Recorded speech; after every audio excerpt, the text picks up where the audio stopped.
క్రైస్తల అలసని వారిని ఊరడించు మాటలు. ఫిబ్రవరి 3.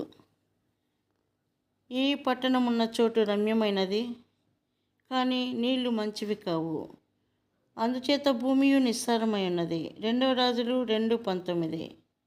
ఎలీషా ప్రవక్త కాలంలో ఎడుకో స్థితి నిస్సారమైనదిగా ఉండెను. దీనిని నేటి దినములలో అనేక ప్రాంతములలో నిష్ఫలముగా నున్న సంఘముల యొక్క స్థితితో పోల్చవచ్చును. సంఘములలో అదే పరిస్థితులు ఉన్నప్పుడు గొడ్డుబారిన నిస్సారమైన దానిని తీసివేయుటకు ప్రభువుకు ఎలీషా వంటి ప్రజలు అవసరము. ఏమాత్రము ఫలవంతమైన స్థితి లేకుండానే విస్తారమైన కార్యకలాపములు గలవారు అనేకులు సేవకుల మధ్య కలరు. ప్రవక్త అయిన ఎలీషా యొద్ద దేవుని వాక్యమును చదువుకున్న ప్రవక్తల శిష్యులు అనేకులు కలరు. అయినను దాని విషయమై వారు సందేహములతో నిండి ఉండిరి. అందుచేతనే దేవుని విషయములలో తమ అమాయకత్వమును బట్టి వారు ఏలియా ఒక స్థలము నుండి మరొక స్థలమునకు వెళ్ళినప్పుడు అతనిని వెంబడించకుండా ఎలీషాను తమకు సాధ్యమైనంత వరకు ఆపివేయుటకు ప్రయత్నించిరి. ప్రభువు తన నుండి ఏలియాను తీసివేయనని ఎలీషాకు బాగుగా తెలియను.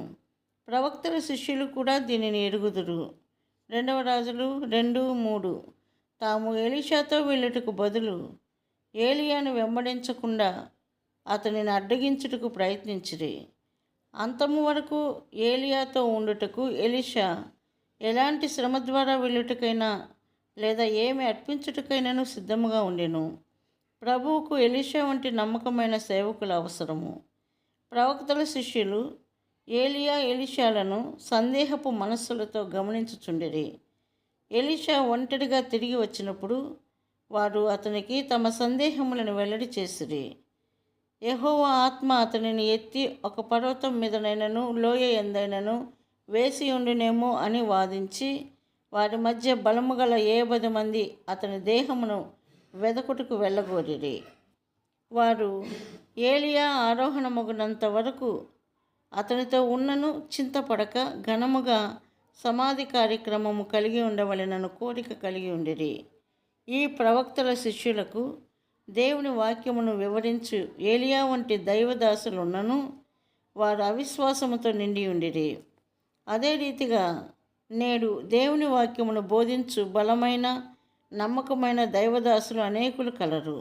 అయినను వారి విశ్వాసములో బలహీనముగా ఉండి భయముతో నిండి ఉన్నారు. వారికి కష్టములు శ్రమలు వచ్చినప్పుడు వారు సనగనారంభించి దుఃఖముఖములతో ఉండెదరు.